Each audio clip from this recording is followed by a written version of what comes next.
least. From a deadly pandemic to massive civil unrest across the country, we've seen a lot this year, and we're not done yet. We still have a whole election ahead of us. That's right, and for many young and first-time voters, the ballot can be a little overwhelming. That's why tonight we're going to break down the ballots, talk to some candidates, and give you everything you need to know before heading into that booth tomorrow. So stick around, you won't want to miss it.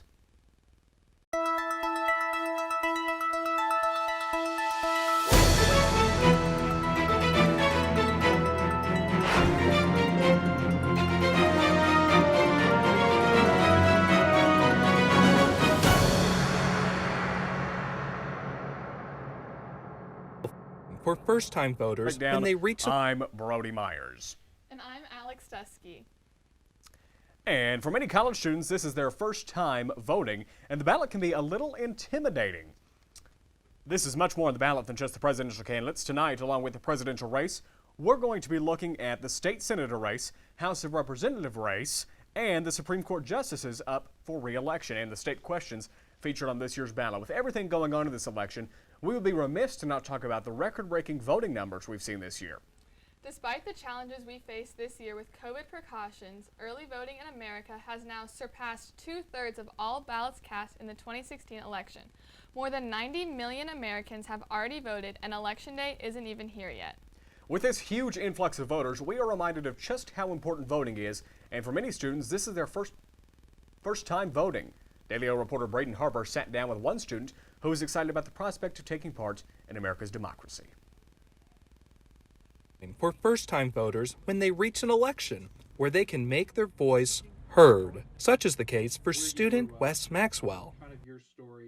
Well, I came to the United States when I was 4.5. I was born in Canada. Coming here, I grew up in Tulsa, Oklahoma, from then until now. Wes's journey to become a voter is different from other students. First, he had to become naturalized. Well, a lot of the groundwork was actually done by my parents as I was growing up. They applied for and got our permanent resident cards, because after that, you only have to wait and live in the country about 3 or 5 years. After several years of patience and hard work, Wes became a citizen in 2017. This year is the first U.S. presidential election he is eligible to vote in. To be able to vote is, it's kind of exciting, to be able to put forth my own ideals and everything and try and contribute to the larger group.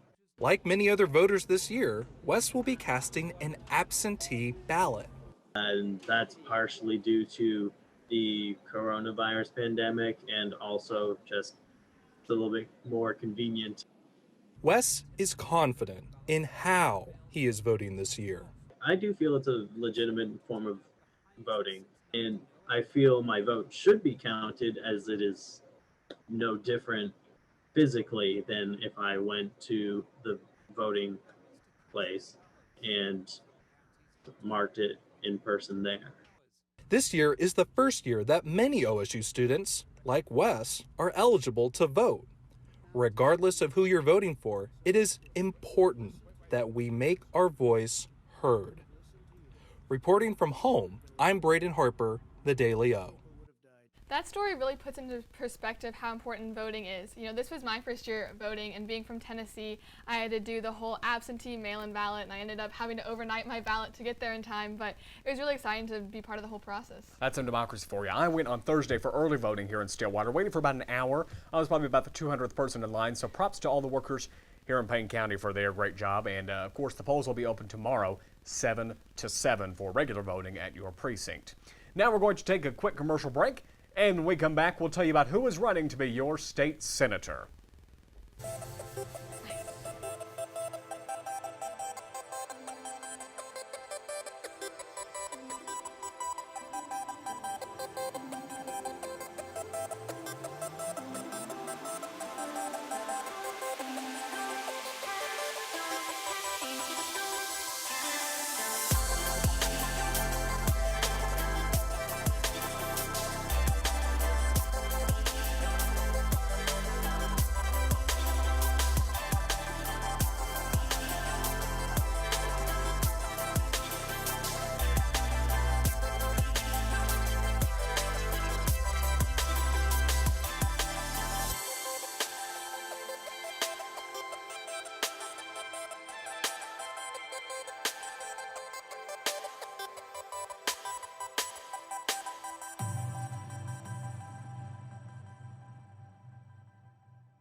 Hi, I'm Will Joyce, the Mayor of Stillwater.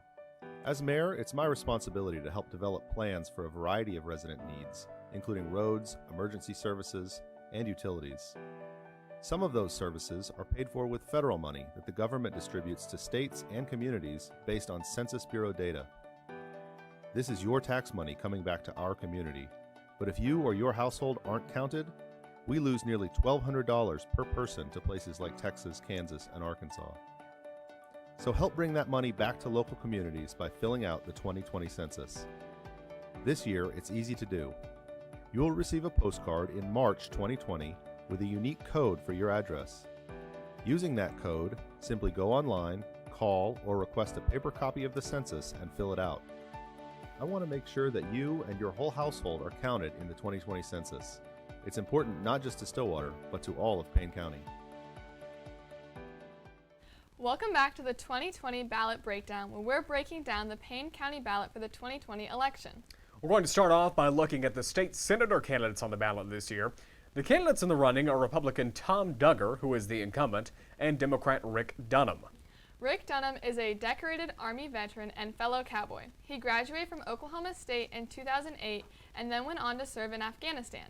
He recently completed his master's degree in international relations and says that his main points he would like to focus on in office are building economic diversity in Oklahoma, cybersecurity, and education. Tom Duggar is the Republican candidate, and he is running for his second term after he ran unopposed back in 2016. Duggar, who is also a fellow cowboy, has been a Stillwater resident since 1979. He has served on the Oklahoma Department of Commerce as well as the OSU School of Accounting Advisory Board. Here at the Oconee Media Group, we reached out to both candidates, but they were not able to schedule a one-on-one interview with us. The OSU SGA, however, did have both candidates for a virtual town hall with the candidates, and we were able to join in and hear a little bit about what the candidates plan to do if elected at 23rd and Lincoln. Let's take a look at that now. The second question is, if elected, what do you plan to accomplish during your term in office? Senator Duggar, you will have 2 minutes to answer, beginning when you do. Thank you very much. Mine is not a situation of what has that I plan to do in this next 2 years. It's a continuation. Not only will there be individual items come up that we will definitely take a look at, and some we will have legislation because of that, but a lot of things are really important. So I wanted to take a few minutes and touch those also.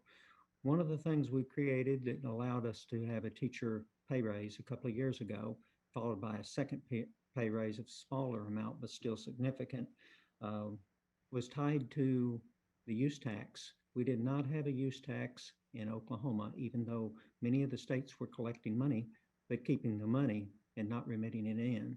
We were able to accomplish that with the various entities and provide them with a guideline in which they were able to capture that money and remit to states and cities. That turned out to be extremely important for the cities as we have gone into the pandemic area. Cities rely on sales tax and use tax to be able to run their city government. And this was a big issue to where we were able to solve that. It has become a major source of revenue for collecting the money that was due responsibly for the use tax to start with. There were other things in that particular bill too, but that was one of the things that when it finally got put together, it made the difference between make or break on the development. So use tax was very important. We also created a fund under which we have added additional personnel into the audit point that I think is very important.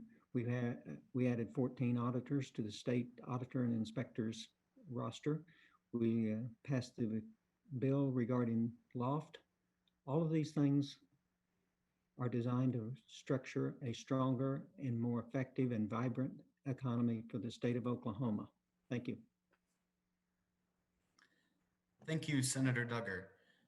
Mr. Dunham, you will now have 2 minutes to answer, beginning when you do. Thanks, Daniel. So Of immediate concern over the next 2 years, general rule of thumb, the second you spend rainy day funds, your number one priority is restoring that rainy day fund back to where it was. Right now, the state of Oklahoma is in many ways kind of like driving without car insurance, not having that backup piggy bank, if you will, to kind of keep ourselves above water in the event of further economic crashes is really going to be the most critical aspect over the next 2 years. Personally, one of the things I really want to get after, and is a key point of my campaign's platform, is expanding Oklahoma Cyber Command's public outreach department, or establishing a public outreach department even. This campaign is unique in that we place cybersecurity and addressing cybersecurity concerns for all Oklahomans as an actual platform issue. First thing I want to be able to do, number one, is help Oklahoma Cyber Command establish a cyber crime tracker, much like what you would see from like the Southern Poverty Law Center's hate crimes tracker, except in this case, now you're looking at cyber crimes that are occurring across the state of Oklahoma, what kind of crime is occurring, and then this will enable average people to know how to protect themselves and where to direct our education efforts. And then that falls into my next piece, which is building an active outreach and education department within that organization. The third thing that I really want to get after is beginning the process of building economic diversity in the state of Oklahoma. I think we all know that we've relied on oil and natural gas pretty much all of our state's history. It is now crashed twice in my lifetime. My end state there, knowing that eventually there would be a legislator who will come up behind me, I want to make sure that they have been set up for success, because I don't feel that I've been set up for success at all. Thanks. And thanks to OSU SGA for giving us the opportunity to hear from those candidates. Now that we've heard from the senators, we're going to take a quick commercial break, but when we come back, Alex is going to tell you all about the Supreme Court justices in Oklahoma on the ballot this year.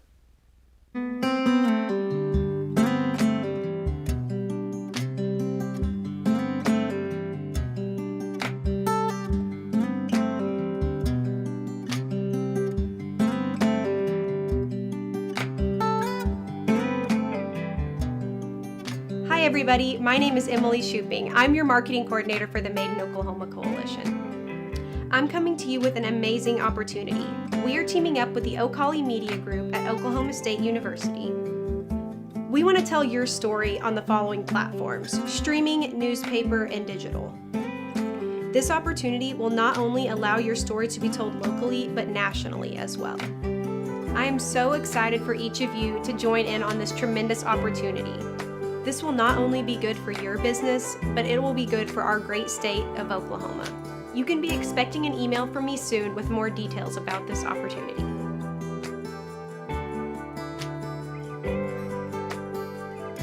Local has a name, local has a face, local has a flavor. The Made in Oklahoma Coalition.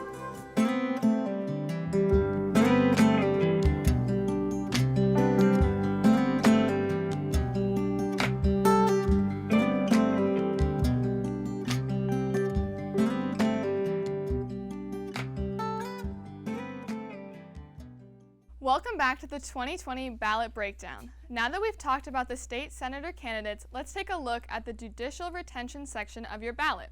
This is where you will vote to retain the current Supreme Court justices that are up for re-election. Oklahoma is one of 2 states that have 2 last resort courts. The Oklahoma Supreme Court rules only on civil cases, while the Oklahoma Court of Criminal Appeals decides criminal cases. So keep in mind that these justices will not be handling any criminal cases. The first justice that you will see is Matthew John Kane IV from District 1. Kane was appointed to the Oklahoma State Supreme Court in 2019 by Governor Kevin Stitt. Kane is a fellow OSU Cowboy. He graduated with a degree in agricultural economics and accounting in 1984 and then went on to earn a law degree for Oklahoma University in 1987. Kane previously served as the Osage County Chief District Judge and also as a presiding judge on the Oklahoma Court of the Judiciary, which is the body that judges the actions of other judges. Our next judge up for re-election is Tom Colbert from District 6. Colbert is the first African American to serve on the Supreme Court of Oklahoma.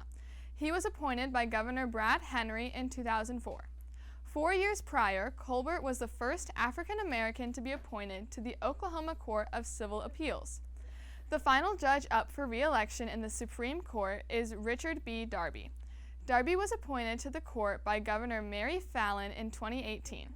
Previously, Darby served as a district judge for the 3rd Judicial District for 23 years.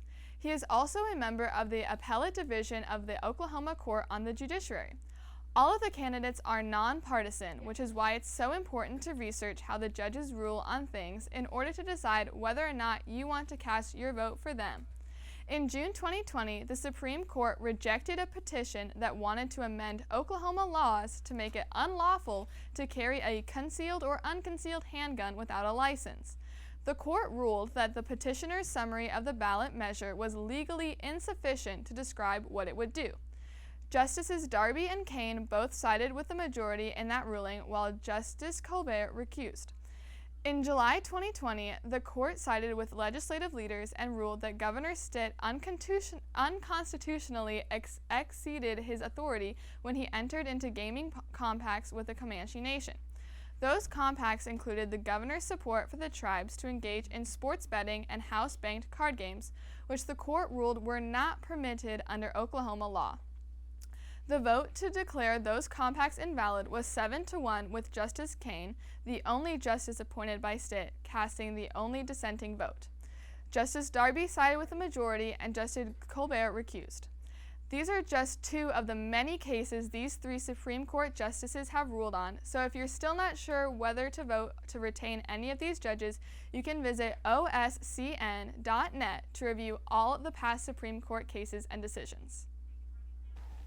Thanks, Alex. One part of the ballot many people tend to forget about is the state questions. This year, Oklahoma has 2 of them on the ballot, and I went ahead and researched it for you, so you don't have to. Here's everything you need to know about the state questions in 2020. If you're one of 93% of Americans, chances are you know how you're going to vote in the presidential election. But what about the 2 state questions on the ballot this year? State Question 805 and State Question 814. I'm here to explain both of them. Let's start with State Question 805, sentencing reform for non-violent felony offenders, not violent offenders such as rapists and murderers. Currently under Oklahoma law, if someone convicts a non-violent felony, let's say in 1995, they serve the maximum 10-year sentence and they're free in 2005. They commit another non-violent felony in 2010, serve a maximum 10-year sentence, but the judge says, well, let's add on another 3 years because of what you did back in 1995. This state question seeks to eliminate that 3 years, and it also seeks to help prisoners appeal their current sentences and perhaps get out of prison earlier. Opponents of the bill, such as Governor Kevin Stitt, say this gives too much license to offenders to go out and commit more crime, wreak more havoc in the streets. Proponents of the bill say that we have record high incarceration here in Oklahoma. We need to stop locking people up and instead get more preventative measures. So what do you think? Vote your conscience on November 3rd, and we'll talk about State Question 814. Medicaid and TSET funding is up to us. State Question 814, funding for Medicaid and TSET. Back in 1998, Congress passed an act that gives states millions of dollars every year from tobacco settlement funds. Oklahoma uses this money in TSET and the Tobacco Settlement Fund. TSET, the Tobacco Settlement Endowment Trust, you've probably seen their commercials, the cartoon guy driving down the road, he chooses to quit smoking. They currently receive 75% of the money. The Tobacco Settlement Fund receives 25% of that money. State Question 814 wants to switch that. 25% goes to the TSET, 75% goes to the Tobacco Settlement Fund, and then part of that money would go to Medicaid expansion. But how much money are we talking? Let's take a look. Currently, under that plan, Oklahoma receives on average $75 million annually. This state question would give TSET 25% of that money, or $18.75 million. The remaining money would go to the Tobacco Settlement Fund, $56.25 million, of which $4.68 million would be appropriated to the Attorney General's office, and Medicaid funding would receive $51.57 million. Congress would then match that funding for the state. There you have it, $75 million is in the hands of the Oklahoma voters. I'm Brody Myers for the Daily O. 805, 814. Don't forget, those are on the back of your ballots. We'll come back, talk to the state House representatives running for office, Trish Ranson and Aaron Means.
Welcome back in. If you're just now joining us here on the 2020 ballot breakdown, we're going over everything you need to know about the Payne County ballot this year. So far, we've heard from the senator candidates and learned about the Supreme Court justices and state questions. Now it's time to hear from the House of Representatives candidates, Democrat Trish Ranson and Republican Dr. Aaron Means. I sat down with both of them to talk about their plans for the elections. First up, we're going to hear from the incumbent, Trish Ranson. Recent letter to the editor that you posted on your Facebook page, a gentleman using you to help with his unemployment benefits. How can, of course, students know that you go and vote on legislation? What can a student do more face-to-face, more tangibly, I guess would be the word, to use you as a representative? Well, I think what's interesting is if you asked 10 different people what a state legislator does, you'd probably get 10 different answers. You know, the state legislator is our representative at the state legislature and creating legislation and voting on bills and so forth. They are the ally. So that is my role. I'm an ally for my constituency. If there are bills that need to be addressed or voted on and so forth. Example of that was, you know, when we talked last about Allie Nuri and my constituent who is a traumatic brain injury survivor, and she saw that there was a need for traumatic brain injury survivors, and so she advocated with me and we put forward legislation. And that is still in the works. Hopefully this next session, it will pass the finish line and we will be able to get federal funding for treatment of traumatic brain injury. But it's also a way that, let's say that a constituent is having problems navigating anything. So let's, you know, John Cooper, he was having problems navigating the unemployment system. And that is a way that if you're having problems there, then calling me is a next step. Because oftentimes when I call somebody or if I reach out to somebody, they're going to answer the phone maybe a little bit more readily than they would for somebody whose name they don't know. And so then I can be that advocate. And so my office has worked on several unemployment claims that have reached multiple barriers during these last several months. And we've been able to find success for quite a few, others not so much. And so it's one of those things where I am at the ready of whatever the need may be. Maybe there is some efforts out there in the legislature. Maybe there's not. If there is, what would you like to see to maybe lower the cost of college? Just make it a better experience for students, because Oklahoma education's been pretty muddied lately these last few years. Yes, it has. It's interesting. I think back to my college experience. I went into college. I will tell you, I graduated in 1988. So 88, 89 was my freshman year in college. And at that time, the state paid 80% of my costs, for going to school. And I put up the other 20%. Now, let's say, the year that my son was a freshman. I mean, he's a sophomore now, so he graduated in 2000. So 2000, 2001, the state paid 20%, and he is up for the other 80. So it's completely flipped, just in my life with my experience and then my son's experience. The idea that we can cut corners in higher ed, that tuition can pay for things, is gotten to the point now where higher ed is almost out of reach for quite a few Oklahomans. And that is something that is short-sighted, because as we look down the line of jobs that are going to be necessary for our economy to boom, we need individuals with a higher ed degree. And it doesn't mean that that's all we need. We absolutely need trade as well. And career tech is underfunded. Our public schools are underfunded. And, it's all down that pipeline. And we need to make sure that we are investing in every stage of education down the line, because we are going to need that for our future. And we can't lose sight of the long term. I'm going to close with this. Of course, in your race, you don't have all the ads on television that we see. We have some mailers, but you do 1,000 of these kind of things. You're on the radio all the time. If someone goes to the polling place and one thing sticks in their mind to vote for you, what would that one thing be? The one word that I use to describe myself is compassion. It's not just my way or the highway. It is, let's listen to everyone. Let's make sure that our decisions take everyone's opinion into account, and then makes the best decision for Stillwater and Oklahoma. And I believe that is something that I do. I strive for that every day, always making sure that folks who reach out to me, I have an open heart and an open mind. And with dealing with folks across the aisle, that is very important, because if I just have a closed mind because of their party affiliation, nothing will get accomplished in our state. And that is the ultimate goal. We need a better Oklahoma. Representative, thank you. Good luck on the last 8 days of the trail, and I'm sure we will speak sooner than later again. Thank you, Brody. Appreciate the opportunity. Of course. Is the incumbent candidate running for her second term. Ranson is running against Republican candidate Dr. Aaron Means. Means is a veteran and served as Chief Dental Support Officer in the Air Force. He is running on a pro-business, pro-life, and pro-education platform. Let's see what he had to say about his campaign. Policy-wise, not necessarily specific bills, because we don't know if those are going to be on the floor next session. If you are, what more generally would you do different than Representative Ransom? Okay. Well, in general, what I want to be is a voice of peace and a voice of calm and unity. Promote the truth about all of us, which we all are just alike. I mean, we have superficial decorations of hair, skin, eye color, things such as that. I want to be proactive to speak outwardly that we're stronger together. We being more unified and talking through issues, which means I would be very comfortable bringing people together and really begin to talk through any issues that we may have in our own community, that we can be stronger, helping us to build community and keeping us from going the ways that other cities have gone in other states. Also, again, I will look towards trying to find a way to strengthen our education system. Do you feel that Representative Ranson has divided the district? I don't think she's divided the district, but I really haven't seen a great effort to help to promote the unity of. A good example is across the nation right now. A lot of communities are having difficulty accepting police service.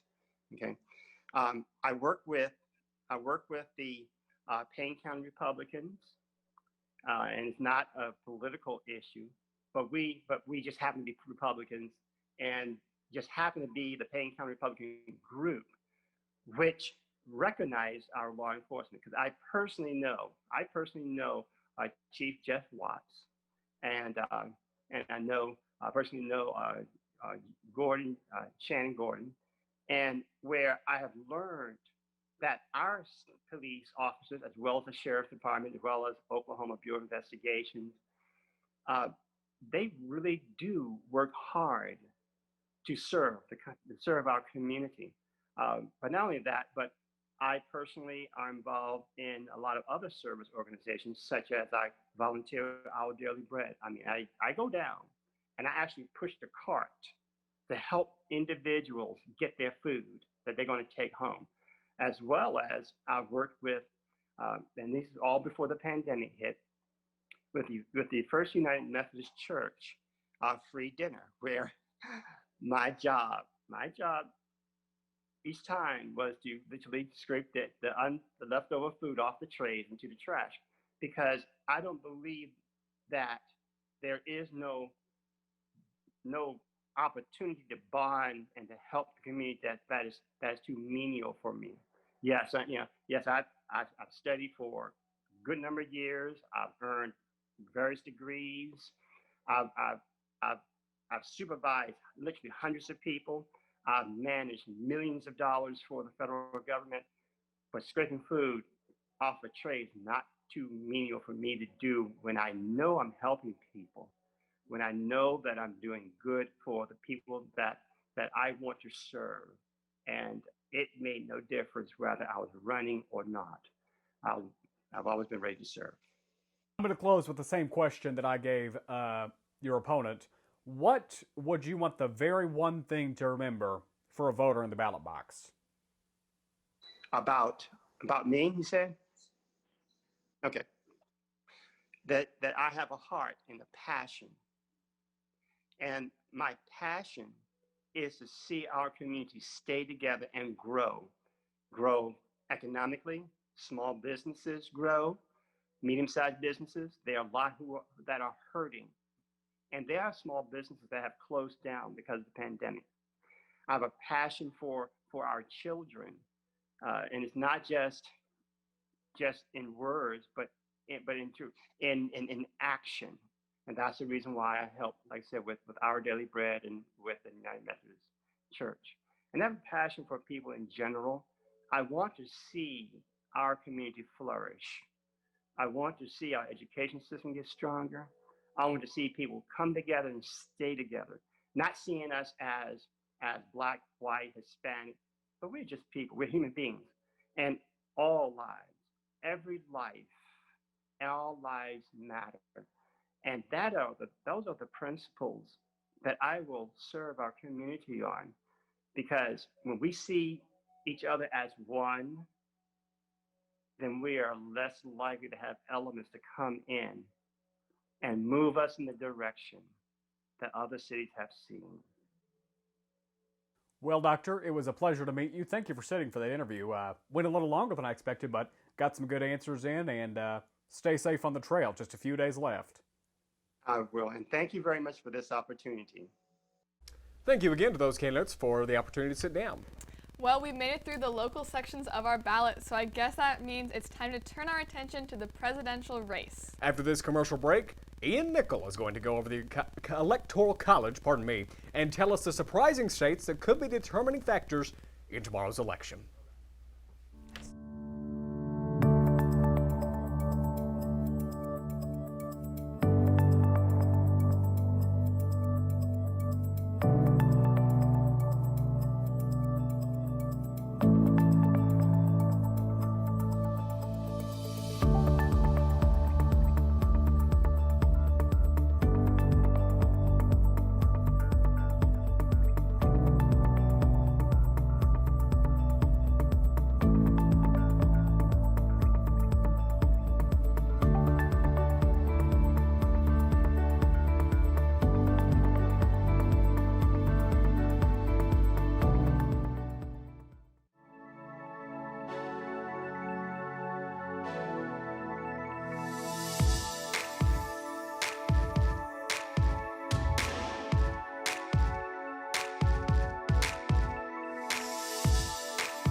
Back to the 2020 ballot breakdown. I'm Ian Nichols. So far in the show, we've been talking about our local state elections here in Oklahoma, but now it's time for the main event of the evening. Let's talk the presidential race, specifically the Electoral College. I'm sure many of you know, but for those who don't, the Electoral College is the system we use to determine how the president gets chosen. Each state is given a certain amount of electoral votes based on their population. For example, here in Oklahoma, we have a smaller population, so we have been given 7 electoral votes. Historically, the majority of Oklahoma votes Republican. So on Election Day, as long as the majority of Oklahomans vote Republican, all 7 of our electoral votes will be cast for Donald Trump. In total, there are 538 electoral votes. So in order to win the election, a candidate must get at least 270 votes. This is why swing states are such an important part of the election. I've picked out a few states that I think are going to be the determining factors in the election. So if you take a look here, we have a couple of states I'd like to get to. There's Arizona, Texas, Florida, Georgia, Pennsylvania, and Michigan. There's been a lot of talk about Texas being potentially blue with certain celebrities, Joe Rogan, Elon Musk, and businessmen all going down from California to Texas. I don't think that's going to be as big as a problem as they're making it. I think that they'll still remain red, but that's something to look out for in the future. Same with Georgia. Georgia has been one of those states where Atlanta has been the cultural hub of the South, and then that cities normally vote blue there. And there was a tight governor race in 2018 with Stacey Abrams and Brian Kemp, which Kemp won. That could be a factor going into the 2024 election and beyond. But as of now, I think Georgia's going to remain red here. We'll talk about Arizona real quick. Arizona is probably one of those states that we have no idea about.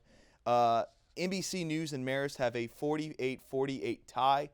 In all 5 polls on 2017 to win since November, all but one falls in the margin of error. So this could go either way. There's a big Senate race as well between Mark Kelly and Republican incumbent Martha McSally. I think this one is going to remain red as well, but you never know. The polls, now with the polls, they don't mean everything, but they can tell us a lot about how a state is going to vote. Florida is always a big one when it comes to the Electoral College. In 2000, we saw George W. Bush win by a total of 537 votes against Al Gore in 2000. There's a UFC fighter by the name of Jorge Masvidal. If you haven't seen his flying knee against Ben Askren, it's a sight to see. But he's been supporting Trump, and he's been on a couple of campaign stops with him. I don't know how much that's going to factor in, but we've seen some exit polls, and they've been favoring toward Donald Trump. So that could mean that Florida goes back to red like they did in 2016. So that puts us at 260 electoral votes for Donald Trump and 242 for Joe Biden. It's all going to come down to these 2 states right here, Michigan and Pennsylvania. They've been at the center of controversy in the past couple of weeks. Michigan with their governor, Gretchen Whitmer. She's been criticized for the way she's handled the coronavirus lockdowns, leading to a lot of protests, some protests near the Capitol as well. And Trump won by 10,704 votes in 2016. Will that happen again? Will Biden be able to flip it? Who knows? We'll definitely see when Election Day comes, but that's going to be a big factor. The final one, I really think this one's going to be who determines who wins the election, is Pennsylvania. Pennsylvania has had a couple of riots break out because of the death of Walter Wallace Jr. I don't know how that's going to impact the rest of the state, but that's happening in Philadelphia, which is Pennsylvania's most popular city. Also, one thing to note, the Pittsburgh Post-Gazette endorsed Trump. This is the first time they've endorsed a Republican candidate since 1972. Half of your parents probably weren't alive back then, 48 years ago, which is very impressive. So if we look back on history's sake, in 2016, CNN, the Cook Political Report, electoralvote.com, NBC, and the Crystal Ball all had Hillary Clinton winning that night. That's what they predicted before election night. They had it as a lean Democrat. But Trump won barely by about 44,000 votes. So, with that being said, in 2020, the last 10 polls that have been conducted, according to 2070towin.com, Biden is winning in 7 of them, Trump with 3. Is history going to repeat itself tonight? Because it could be the difference between a red victory or a new president. We're going to take a quick commercial break. We're going to have our roundtable, moderated by Brody Myers, coming up next.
Hi, I'm Will Joyce, the Mayor of Stillwater.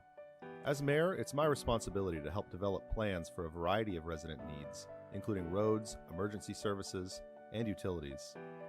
Some of those services are paid for with federal money that the government distributes to states and communities based on Census Bureau data. This is your tax money coming back to our community, but if you or your household aren't counted, we lose nearly $1,200 per person to places like Texas, Kansas, and Arkansas. So help bring that money back to local communities by filling out the 2020 census. This year, it's easy to do. You'll receive a postcard in March 2020 with a unique code for your address. Using that code, simply go online, call, or request a paper copy of the census and fill it out. I want to make sure that you and your whole household are counted in the 2020 census. It's important not just to Stillwater, but to all of Payne County.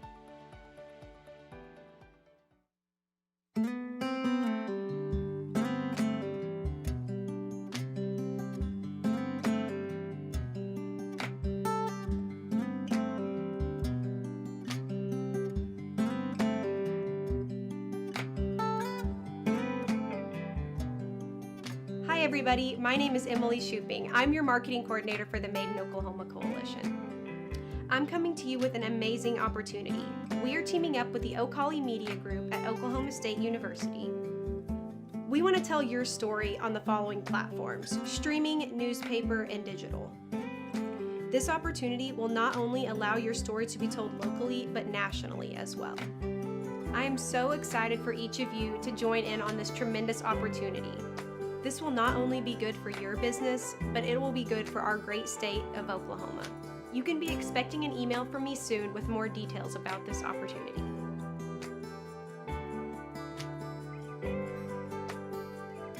Local has a name, local has a face, local has a flavor.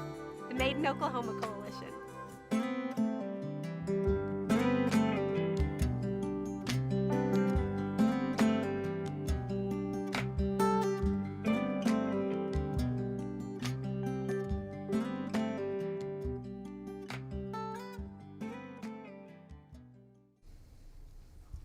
Welcome back to the 2020 ballot breakdown. Tonight we've gone over everything you need to know when you head into the voting booth tomorrow. But now, well, there's one last thing that we are going to cover. It's the roundtable. The topics and questions for this roundtable were chosen by me and have not been approved by anyone at this table or any of the production staff for this newscast tonight. Joining us for the left side of the aisle is J.D. Barnes. He is the president of the College Democrats here at Oklahoma State, and also with us is Jared Rotow from the Ocali Media Group. On the right side of the aisle, we have Alex Dusky and Parker Terrell. Let's start with, I guess, something that can go both ways, the vice presidential candidates for both of these people. They're one heartbeat away from the presidency. They have to be ready to take over the presidency at a moment's notice without any margin for error. Kamala Harris for the Democrats, Mike Pence for the Republicans. Why is Kamala Harris ready to be in the Oval Office today? Would you like to take that? Okay. Well, Kamala wouldn't be my first pick, but to a certain extent, you can't deny that she has been a successful member. Wherever she's been, she has been very successful. And to a certain extent, she does check a lot of the boxes that are popular within the Democratic Party.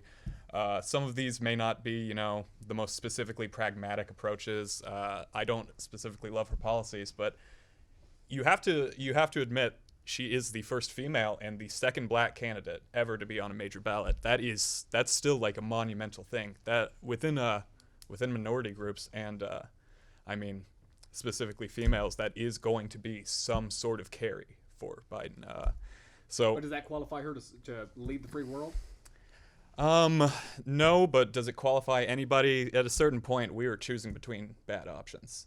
We're not choosing between two perfect people. So is that for vice president you're talking about? Yes. Or for yes, president vice as well? With all due respect, let's try not to interrupt each other. I'm sorry. Highbrow, calm debate. Let's move over to the right side. Why is Mike Pence the right person to serve in the Oval Office tomorrow? Well, so Mike Pence, as you saw in the debate, you guys against Kamala Harris, he agrees with President Trump on a lot of different policies, but I think that he doesn't bring that same volatile aspect, which, look at it as you like, that's what makes Donald Trump really the most polarizing president we've ever had, possibly the most polarizing candidate we've ever had. Mike Pence is definitely more traditional in his political approach, and you've seen that where he was the governor of Indiana. You can also say, Pence does have the experience now, being here with 4 years of experience. And can I touch on something that Jared said? Sure. You mentioned, being African-American and a woman. The argument can be presented, is she just a token? Is the Democratic Party just putting Kamala Harris in that position to appeal to more voters? Yeah, so I have a question also to my Democratic colleagues here. So would you classify Joe Biden as more of the moderate option and maybe taking Kamala Harris as more, who's further left? Or would you say that they, maybe thinking of someone like Amy Klobuchar to keep, more moderate voters alive? 20 seconds. I'd suggest that the choice of Kamala Harris was definitely a choice to sort of shore up the liberal base of the Democratic Party, but it's also a signal that Biden is not necessarily aligning himself with certain social movements, with Black Lives Matter, with other things. It's a sign that it's sort of a way for Biden to disassociate himself from allegations that his movement or his party are associated with, like rioting or with violence, by picking a former prosecutor, while still acknowledging the pain of people who may be attracted or involved with those movements, by picking someone whose life experience would lend itself to addressing the variety of issues they raise. I'm going to give you the opportunity to say anything you want about Pence. Well, do you guys think that someone who has as abhorrent to social views as Michael Pence does, being especially pro-gay conversion therapy camps, do you think that is someone who should be allowed to be the moralistic backbone of our nation should something happen to Donald Trump? Well, I think the moralistic backbone is not determined strictly by the president. That can be determined with the legislative branch and the judicial branch as well.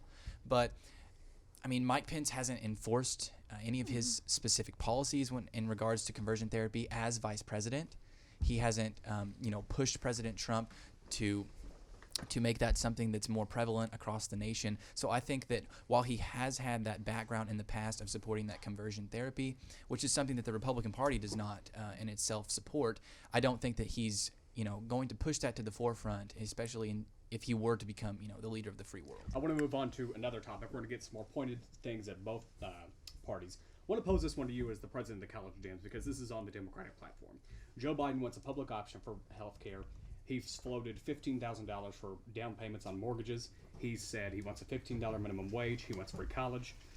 He says he's not going to raise taxes on anyone making less than $400,000 a year. Hoover Institution report at Stanford says they think middle-class people are going to get $6,500 in additional taxes. Why should a middle-class American, let's say living in Stillwater, Oklahoma, Grand Rapids, Michigan, Scranton, Pennsylvania, vote for that and take that risk? You want me to go? Well, yes. You just acknowledged me. Yeah, my bad. So I'd say that a middle-class American ought to vote for Biden even in these conditions, because ultimately all of those things are good for the country.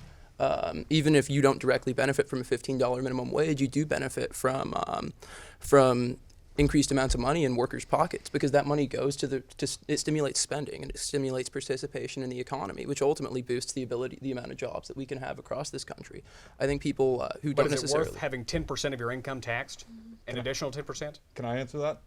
I think that absolutely, because Biden despite his more moderate leanings specifically, he does have the most liberal healthcare plan of all time, by far. And so to a certain extent, you're talking about the middle class paying slightly more in taxes, but what they are paying slightly more in taxes, they are paying less in healthcare costs. A middle-class citizen making $60,000 a year, a $6,500 tax increase would be 10% additional taxes. I don't think that's slight. That's not taking one side or the other. That's just math. Yes, but also many occupational healthcare plans are more than 10% of your yearly salary. Like, at a certain point, you're saying, like, if you spent $8,000 less on healthcare a year, but you were taxed $6,500 more, that is not you being taxed more. That is you saving $1,500. 5 because seconds then to you're close not it out. paying for your tax. I would suggest that people who don't necessarily see who might see increases of their taxes ought to also consider what that money goes to pay for. The fact of the matter is that these things benefit our society as a collective. They stimulate the economy and they create new jobs. Do we have a rebuttal to that? No. 5 seconds. So, I mean, with the increase of the minimum wage, I believe that would make everything more increased. That would, up the sales tax in certain parts of, that benefits the middle class much more than it does any other sector socioeconomically. If we raise the minimum wage, I mean, we've seen it just due to inflation that would cause, groceries to be higher, etc. We could have insurance premiums. May I have a response to that? The wealth stratification of this country. I promise you guys are going to have a lot of time to talk, but we got to move on to another topic. You guys are going to like this one. 230,000 Americans dead on Trump's watch. I know it's not his fault that COVID came, but how should you defend that to a moderate voter?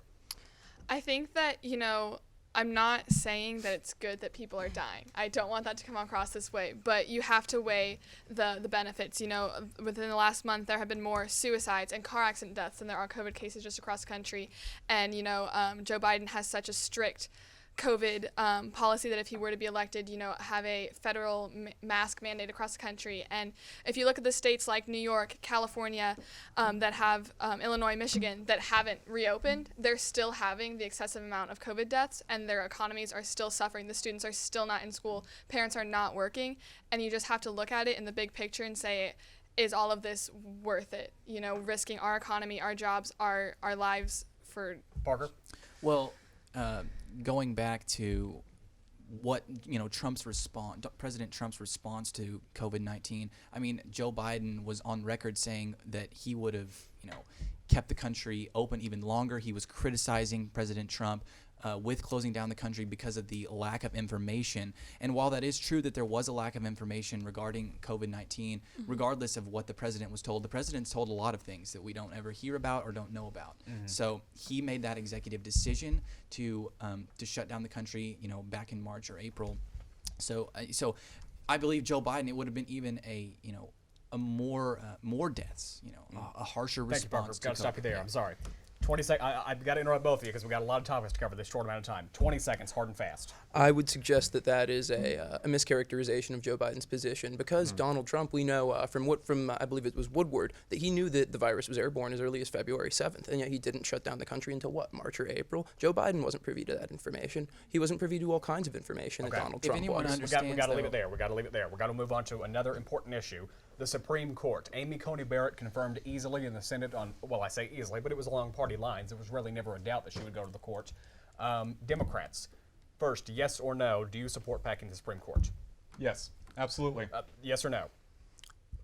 I mean, it depends on the alternatives, Merrick I guess. Garland made I think that's one no option.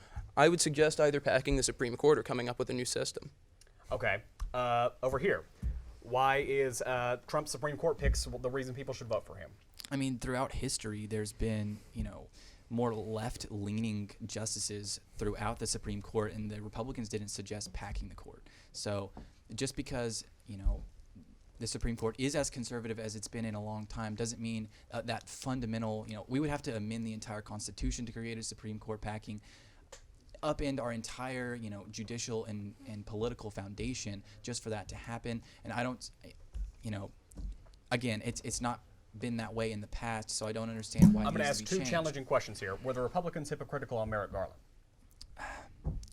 Honestly, I don't know how to answer that. Absolutely. Without a doubt. Without a doubt. I think the Democrats would have done the same exact thing. Hold on. If the Democrats pack the court, are the Republicans the next time they're going to take office just not going to do the same thing? It's just going to be 15, 30, 100, 50. Well, that's why I'd suggest we come up with a new system entirely, because ultimately that is a real rational Do you think Joe Biden can do that in possibility. 4 years? No, I don't think Joe Biden can, because he's the president. That's a constitutional amendment enough. that comes through the legislature.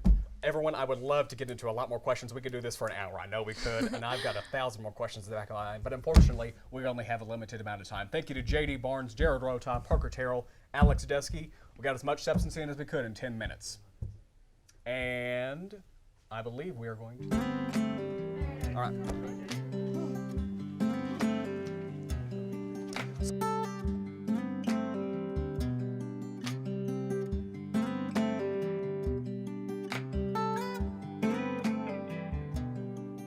Hi everybody, my name is Emily Shooping. I'm your marketing coordinator for the Made in Oklahoma Coalition. I'm coming to you with an amazing opportunity. We are teaming up with the Ocali Media Group at Oklahoma State University. We want to tell your story on the following platforms: streaming, newspaper, and digital. This opportunity will not only allow your story to be told locally, but nationally as well. I am so excited for each of you to join in on this tremendous opportunity. This will not only be good for your business, but it will be good for our great state of Oklahoma. You can be expecting an email from me soon with more details about this opportunity.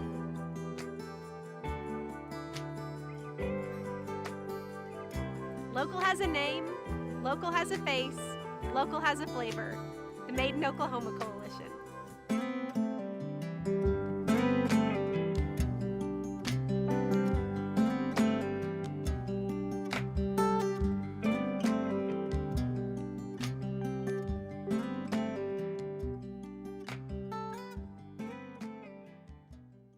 Welcome back to the 2020 ballot breakdown. Tonight we've gone over everything you need to know when you head into the voting booth tomorrow.